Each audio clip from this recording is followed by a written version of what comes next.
할렐루야. 주님의 평강이 우리 성도님들에게 가득하기를 축복합니다. 이제 오늘 금요 성령 집회 때부터는 이제 우리가 지난 특별 새벽 부흥회 때 살펴봤던 12 제자들의 삶을 계속해서 살펴보려고 합니다. 우리가 특세 때 7명의 제자들의 삶을 살펴봤거든요. 나머지 한 사람 한 사람 살펴보려고 합니다. 오늘은요 마태입니다. 마태의 원래 이름은 레위이죠. 오늘 그의 직업이 세리다라고도 이야기를 하고 그 이름이 레위임을 이제 이야기를 하고 있는데, 아마도 여러분 세리로 일하던 마태가 로마 사람들에게 좀 익숙해지기 위해서 자신의 이름이 그들의 입에 익숙해지도록 하기 위해서 바꾼 것은 아닐까라는 그런 생각들을 하는 학자들이 많이 있습니다. 왜냐하면 여러분 세리라는 직업이 이제 이스라엘 백성들에게 세금을 거두어 가지고 로마에다가 그 세금을 갖다 바쳐야 되거든요. 그러니까 로마인들과의 관계가 중요하기 때문에 이 사람 입장에서는 자신의 이름이 로마의 사람들이 부르기에 불편하면 안 되는 거예요. 그래서 그들이 그 자신의 이름을 부를 때 좀 편하게 부를 수 있도록 그렇게 이름을 바꾸지 않았을까라고 생각하는 학자들도 있고요. 아니면 예수님께서 직접 여호와의 선물이라는 뜻을 가진 그 마태라는 이름을 주신 것이 아닐까라고도 생각을 합니다. 아니, 어느 것도 우리가 뭐 옳다, 이것이 진리다, 답이다라고 이야기는 할 수 없어요. 왜냐하면 성경이 그것을 정확하게 표현해 주지 않고 있기 때문에 어쨌든 뭐 그런 여러 가지 생각들을 할 수 있죠. 어쨌든 여러분 이러한 이름을 가진 이 마태는 예수님의 제자 가운데서 가장 독특한 위치를 차지하고 있다라고 이야기할 수 있습니다. 왜 그러냐? 그의 직업 때문이에요. 세리라는 그 직업. 여러분 뭐 설교를 많이 들어보신 분들은 세리라는 그 직업이 당시 어떤 그런 위치였는가, 어떤 대접을 받았는가, 여러분 잘 아실 겁니다. 예수님 당시 가장 많은 비난을 받았던 직업이 바로 이 세리예요. 당시 사람들은 그들을 바라볼 때 가장 파렴치한 사람들. 그래서 세리란 직업을 가지고 있으면 다 그런 사람으로 매도해 버렸죠. 당시에 여러분 여론대로라면 예수님이 제자로 그들을 절대 뽑으면 안 되는 거예요. 당시에 만약에 예수님이 여론을 따르는 사람이었다면 절대 그 사람을 뽑지 않죠. 도저히 그 그룹, 그러니까 세리라는 그룹은 거룩한 하나님의 백성이 그 그룹에 들어올 수 없는 그런 사람들이다라는 거예요. 세간의 눈만 의식하고 좋은 평가만 들으려고 하는 지도자를 선비라고 한다면, 사람들의 평가에 좌우되지 않고 뜻을 이루기 위해서 비난도 감수하는 사람을 리더라고 합니다. 그러면 여러분 예수님은 선비일까요? 리더일까요? 예수님은 리더죠. 예수님은 사람의 인기, 사람들이 원하는 거 그것을 추구하지 않아요. 예수님은 분명한 자신의 뜻이 있고 사람들이 아무리 그 뜻에 대해서 비난하고 반대한다 할지라도 예수님은 그 뜻을 이루어 가시는 분이셨죠. 그래서 예수님은 자신에게 있는 그 하나님에게 있는 그 특별한 뜻에 의해서 이 마태를, 사람들로부터 비난받고 손가락질 받는 이 마태, 철저하게 외면당하고 철저하게 따돌림 당하는 이 마태를 예수님은 자신의 제자로 삼으셨어요. 자, 그렇다면 예수님께서는 도대체 세리마태를 왜 제자로 삼으신 것일까? 그 뜻이 무엇일까를 오늘 본문을 통해서 우리가 한 가지씩 좀 살펴보려고 합니다. 첫 번째, 예수님은 낮은 자를 품으면, 그러니까 마태처럼 사람들에게 비난받고 손가락질 당하는 그 낮은 자를 품으면 우리의 삶이 넓어진다는 것을 보여주시기 위해서 세리마태를 제자로 삼으셨습니다. 이게 참 중요한 것 같아요. 여러분 세리는 당시 죄인 취급을 당했고 로마의 앞잡이라는 이야기도 들었다라고 하지 않았습니까? 그들은 세금을 원래 걷어야 되는 진수액보다도 더 많이 거두어 가지고 자기 것도 좀 남구고, 그러면서 이제 도둑으로 치부되는 그런 자들이 많았어요. 그래서 당시 세리라고 하면 이방인이나 창기와 한 통 속으로 여겼을 만큼 이스라엘 백성들에게 있어서는 비난의 대상이었던 거죠. 그래서 여러분 그들이 가운데 이스라엘 백성들 가운데 하는 욕이 뭐냐? 세리와 죄인 같은 놈들. 이게 여러분 당시에 그 사람들에게는 욕이었어요. 그 욕에 이 사람의 이 직업이 들어갈 정도로 이 직업이 여러분 당시에는 비탄받는 그런 직업이었다라는 거죠. 그래서 세리에게는요 여러 가지 사회적 제약까지 있었어요. 재판할 때 세리는요 증인으로 설 수 없습니다. 분명히 보고 들었는데도 불구하고 세리이기 때문에 증인으로 설 수도 없어요.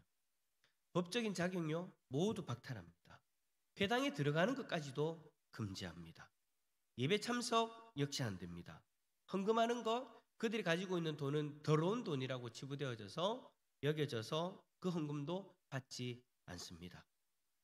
예수님 당시에 전염을 우려해서 격리되었던 문둥병자처럼 세리들은요 사회적으로나 종교적으로 문둥병자 취급을 당하면서 그렇게 외면당하는, 격리되는, 그 사회로부터 격리되어지는 그런 모습이었어요. 물론 집은 이스라엘 백성들이 사는 그곳에 살아요. 그런데 여러분 격리된다는 것이 어떤 것인가? 따돌렸다라는 거예요. 있어도 없는 것처럼 살아. 그런 존재가 되어진 거죠. 그런데 이 마태의 등장, 그것도 예수님의 제자들 속으로 이 마태가 등장해 버리니까 이 제자들 사이에 급격한 조직의 변화를 초래하는 사건을 경험하기 시작합니다. 이전까지는 여러분 예수님께서 제자로 선택하셨던 사람들이 누구입니까? 베드로, 야고보, 안드레, 요한, 빌립. 여러분 그들의 특징이 뭐예요? 주로 고기 잡는 어부였어요. 또 어떤 사람은요 열심당원, 시몬과 같은 그런 사람은요 애국자였어요. 어쨌거나 여러분 사회적으로 비난받는 사람들은 결코 아니었다라는 거죠. 그들이 비록 가난하고 무식할지는 모르지만 그렇다고 이렇게 큰 사회적으로 큰 흠이 있는 사람은 아니었다라는 거죠. 그런데 그들 사이에 그 사회적으로 아주 큰 흠이 있는 마태가 쑥 하고 들어온 거예요. 가버나움 출신의 혐오스러운 세리의 등장으로 이 동료들 사이에는 긴장이 흐르기 시작하죠. 여러분 생각해 보세요. 이 제자들도 평소에 세리라고 하면 그렇게 여기고 살았는데 앞에서 제가 얘기했던 것처럼 여러분 제가 앞에서 이스라엘 백성들이 이렇게 생각했습니다라는 것은 이스라엘 백성들이 일반적으로 가지고 있던 생각이에요.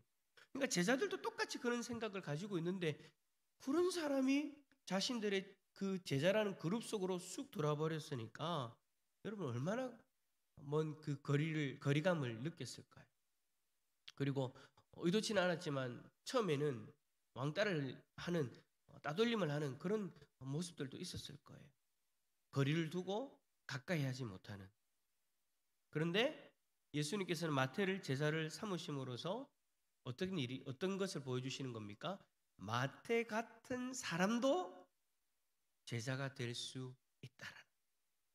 그러니까 그 제자의 지경을 이 마태라는 사람을 들임으로 인해서 확 넓혀 주시는 거예요. 감히 상상도 하지 못했던, 생각도 하지 못했던 영역이죠. 그런 죄인도 예수님의 제자가 될 수 있다라는. 그리고 여러분 예수님께서는 제자 마태의 집에서 식사하시다가 이런 말씀을 하시죠. 자, 우리 30절부터 32절까지 다시 한번 읽어볼까요? 시작. 바리새인과 그들의 서기관들이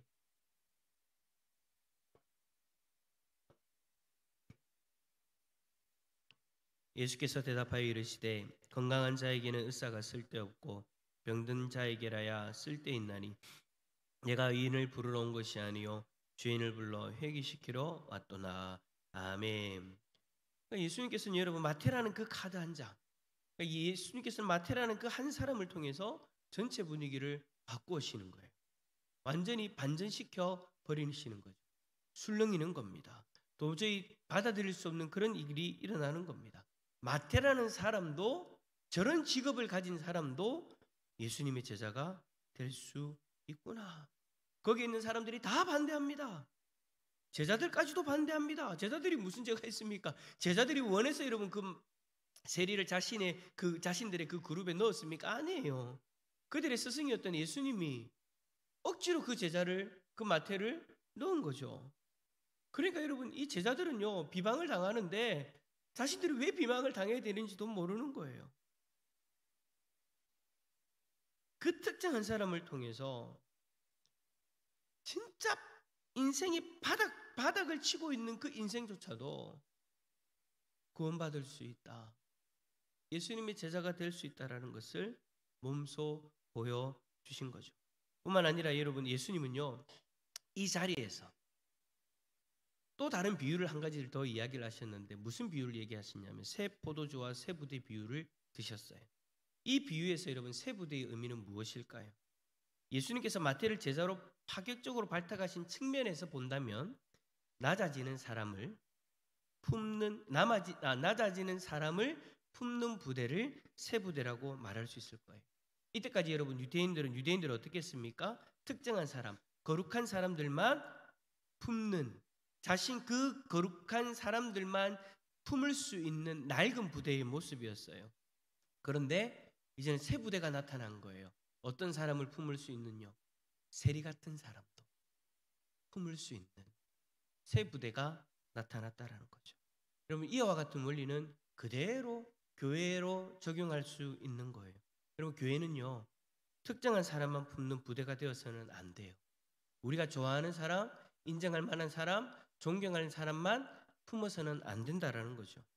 예수님이 마태를 품어주셨던 것처럼 어떠한 죄인이나 어떠한 사람도 다 품을 수 있는 공동체가 바로 교회 공동체인 줄 믿습니다. 여러분, 우리의 사역이 언제 넓어지냐면 이제까지 생각하지도 않았던 사람들을 품고 우리 자신은 그들을 위해서 희생하고 낮아질 때 우리의 사역의 지경은 넓어지는 거예요. 그런 변화를 추구하지 않고 우리가 항상 똑같은 사람만 바라보고 똑같은 사람만 들어오기를, 우리가 원하는 사람만 들어오기를 바란다면 우리는 여러분 항상 그냥 그대로일 거예요. 10년이 지나도 20년이 지나도.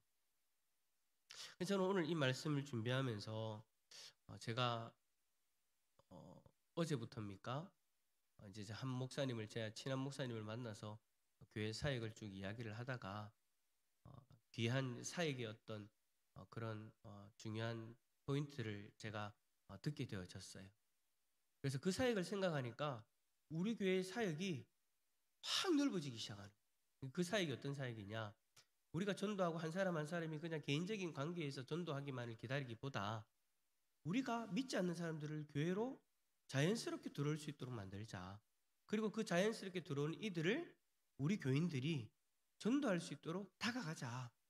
여러분, 솔직히 이번 태신자 작정할 때에도 여러분 가운데에는 억지로 이름 쓴 분들도 계실 거예요. 무슨 말이냐면 주위에 전도할 사람이 없어서 다 믿는 사람인 거예요.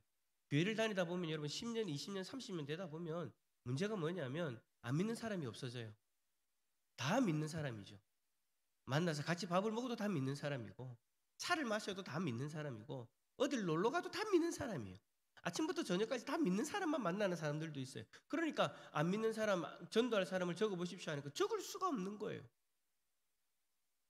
그러니까 우리의 이 사역의 지경이 점점 좁아지고 어려워지는 거죠. 근데 가만히 생각해 보니까 그렇다면 교회에서 안 믿는 분들을 만날 수 있도록 그 사역의 지경을 넓혀드리면 되겠다 라고 해서 제가 어제부터 이제 그 목사님을 통해서 만나가지고 여러 가지 이야기를 하다가 한 3-4가지의 어떤 사역의 모먼트들을 좀 그리게 되어지는 그런 일들이 있었어요. 그래요. 우리가 그냥 지금의 어떤 만남으로 만족하고 그냥 그 자리에 있으면은요, 우리의 사역의 지경은 항상 똑같이 그곳에서 끝나버릴 거예요. 그런데 이거를 확 넓히려면 결국에는 우리가 가지고 있는 어떤 고정관념들을 깨고 우리의 만남의 지경을 넓혀야 되는 거죠. 그 사람들의 모습, 그 사람들의 사회적인 어떤 지위, 어떤 경제적인 여건, 그런 것들, 모든 것들을 다 깨버리고 우리가 정말 다양한 사람들을 만나고자 추구하고 나아간다면, 심지어 오늘 예수님이 세리를 만나시는 그 장면에서 세리를 자신의 제자로 들으셨던 것처럼 그런 어떤 우리의 어떤 장벽들, 우리가 가지고 있는 고정관념들, 기본적으로 우리가 가졌던 그런 생각들까지도 넘어서서 만남을 추구하여서 그 영혼들을 우리가 전도하려고 한다면, 마태가 제자들의 그 공동체에 들어와서 제자들의 그 지경이 넓어졌던 것처럼 우리 교회도 우리 사역의 지경이 넓어질 줄 믿습니다. 그것을 위해서 제가 이제 오늘부터 좀 더 알아보고 지금 구체적으로 그림을 그리고 있는데, 좀 더 구체화되어지면 제가 앞에서 이야기했던 어떤 그런 사역의 모습들을 함께 나누는 그런 시간들이 있을 거예요. 어쨌든 예수님처럼 우리의 사역의 지경을 넓혀갑시다. 우리가 가지고 있는 고정관념, 저런 사람이 구원받아야 돼가 아니라 저런 사람도 구원받을 수 있어. 저런 사람도 예수님의 제자가 될 수 있어. 라는 그런 생각으로 다양한 사람들을 만나시고 그 사람들을 통해서 주님의 역사하심을 경험할 수 있기를 축복합니다. 자, 둘째, 예수님은요, 기독교야말로 잔치하고 축제하며 전하는 종교임을 보여주시고자 세리마태를 제자로 삼으셨습니다. 사실 여러분, 기독교는요, 축제이자 기쁨의 잔치입니다. 우리나라 경우에는 여러분, 유교의 영향 때문에 엄숙한 것을 여러분 경건이다라고 그렇게 우리가 생각하는 예가 많은데, 그래서 여러분 어떻게 합니까? 교회에서는 무조건 정장 입어야 되고 엄숙해야 되고 조용해야 되고 그런 문화적인 모습들이 있잖아요. 특히 이제 연세 드신 분들은 이제 넥타이 매고 검은 양복 입고 서 있는 걸 경건이라고 생각하는데, 여러분 솔직히 기독교에서 이야기하는 본질적인 경건은 그게 아니죠. 본질적인 경건은요, 하나님 앞에서의 두려움이에요. 두려움. 이 두려움은 하나님 앞에 서는 그 두려움을 이야기하는 거예요. 이 두려움이 여러분 결국은 우리에게는 경건이다라는 거죠. 두려움 때문에 우리의 모습을 돌아보고 하나님 앞에서의 그 두려움 때문에 하나님 앞에 온전히 서기 위해서 노력하는 그 모습, 그것이 경건인 거예요. 이제 형식적인 어떤 칠해가 아니라 우리 안의 내면을 돌아보면서 하나님 앞에 섰을 때 온전히 서기 위한 그 두려움을 가지고 자신을 돌아보는 그것이 바로 경건이다라는 거죠. 그래서 그 거룩하신 하나님 앞에서 죄인으로서 두렵고 떨리지만 이제 예수 그리스도로 말미암아 하나님 앞에서 감격하고 기뻐할 수 있는 존재가 되어졌다라는 것. 그래서 그 기쁨을 충분히 누리고 그 기쁨으로 하나님 앞에서 즐겁게 나아가는 것, 그것이 여러분 기독교의 본질인 줄 믿습니다. 여러분 누가복음 5장에 보면 마태가 예수님과 식사하는 장면이 이제 나오잖아요. 바리새인과 세리와 마태의 태도에 현격한 차이점이 있는 것을 우리는 보게 되어집니다. 29절 한번 읽어볼까요? 29절입니다. 시작. 레위가 예수를 위하여 함께 앉아 있는지라. 아멘. 자, 여러분 무엇이 연상되십니까? 사람들이 모여가지고 먹고 떠들고 즐거워하고 있습니다. 그런데 바리새인과 저희 서기관들이 그 제자들을 비방하면서 어찌하여 세리와 죄인들과 함께 먹고 마시냐고 제자들도 공격하고 예수님도 공격합니다. 한쪽에서는 여러분 예수님 때문에 잔치를 하고 있어요. 예수님 때문에 즐겁고 행복한 어떤 모습을 보여주고 있어요. 잔치를 하면서 기뻐하고 있어요. 그런데 한쪽에서는요 비방만 하고 있는 거예요. 여러분 참 이런 모습들이 세상의 곳곳에서 나타나죠. 한쪽에서 즐거워하는데 한쪽에서는 비방만 하고 있어요. 근데 안타까운 것은 뭐냐? 교회 안에서도 이런 모습들이 있죠. 어떤 사람은 구원의 감격에 기뻐하면서 하나님 앞에 영광 돌리면서 감사하고 즐거워하는데 어떤 사람은요 삐딱하게 남을 비방하기 시작합니다. 어떤 일로든 시비를 걸기 위해서 혈안이 되어져 있는 거예요. 여러분 전자가, 그러니까 구원의 기쁨에 감격하면서 잔치하면서 즐거워하는 자들이 예수님 제자들의 영성이라면, 후자는요 비방하고 시비 거는 그 사람들은요 바로 바리새인의 영성인 거죠. 우리는 지금 여러분 누구의 영성을 따르고 있습니까?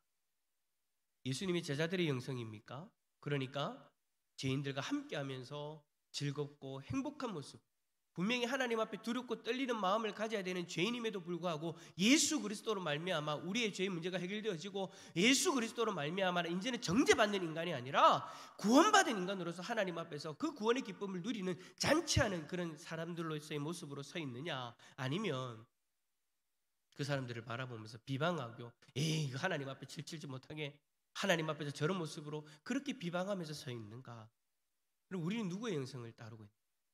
간절히 바라기는 우리 모두가 잔치하는, 기뻐하는, 하나님 앞에서 즐거워하는 그런 제자들의 영성을 따를 수 있기를 축복합니다. 그게 여러분 바로 마태의 모습이었다라는 거예요. 마태를 예수님께서 제자로 끌어들이시면서 그 제자들 가운데에서 그 일이 일어나게 하신 거죠.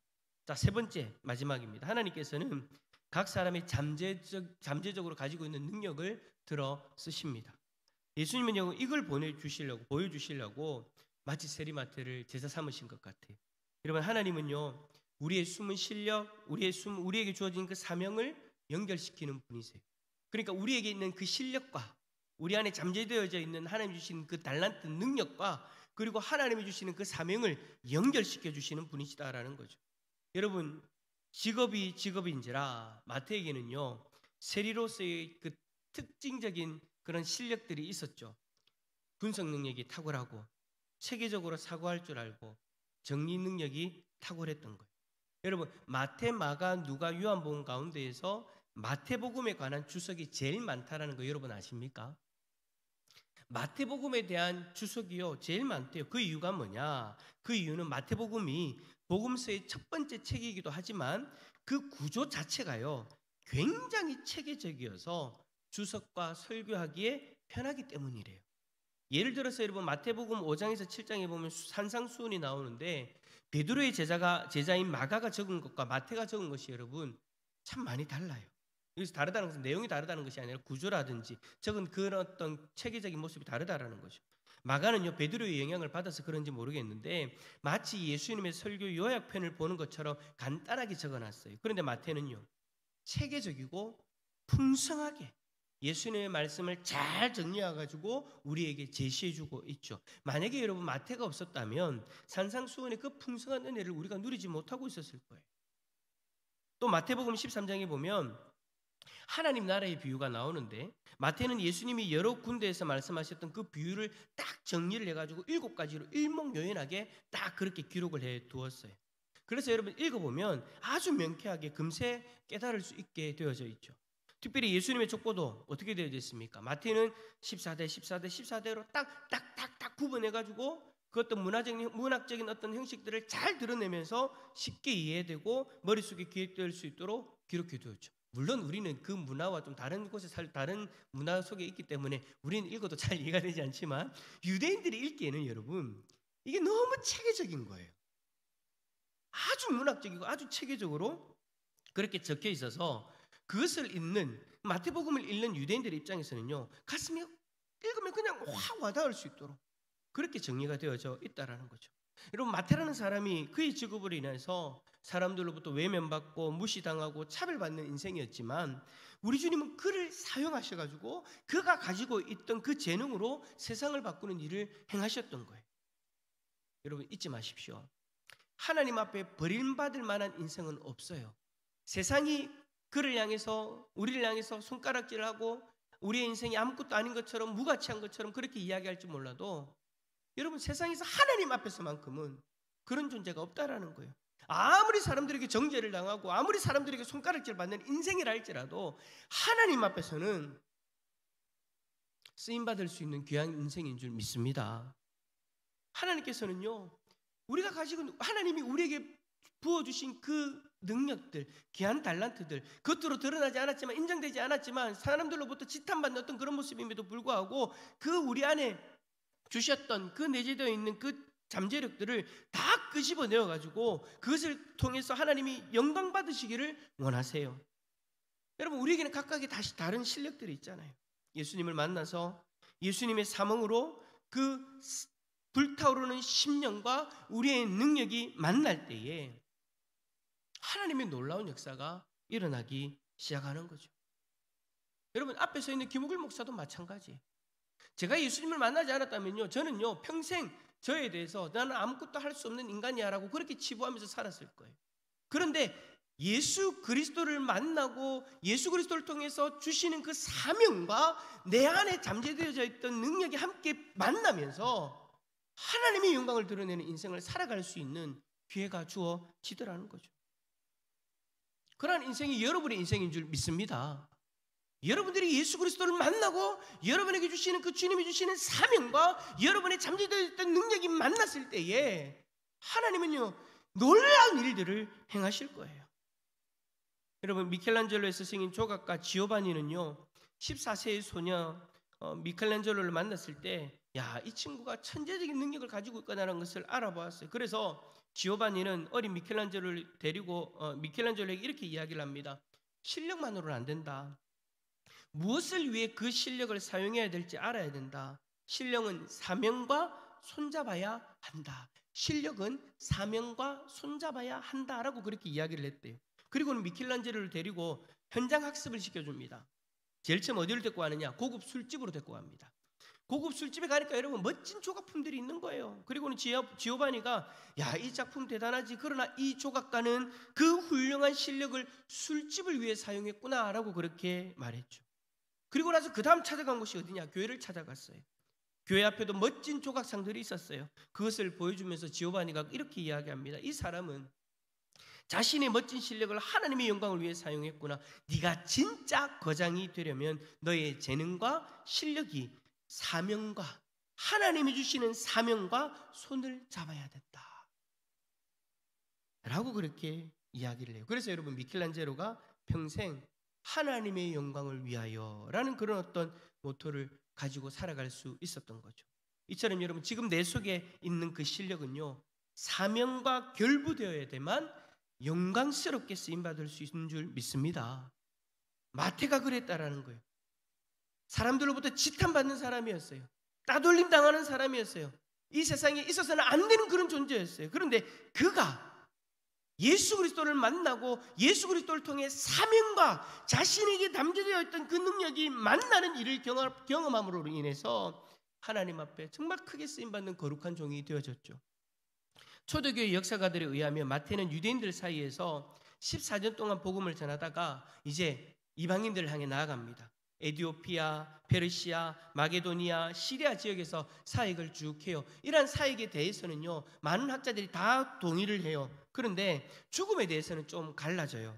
어떤 이들은 에디오피아에서 돌아와서 이집트에서 순교했다는 이야기도 있고요. 어떤 이들은 파르티아 지역에서 순교했다는 그런 이야기도 있어요.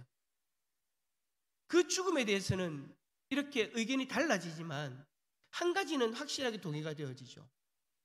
마태가 하나님의 영광을 위해서 온 나라를 다니며 크게 쓰임 받았더라.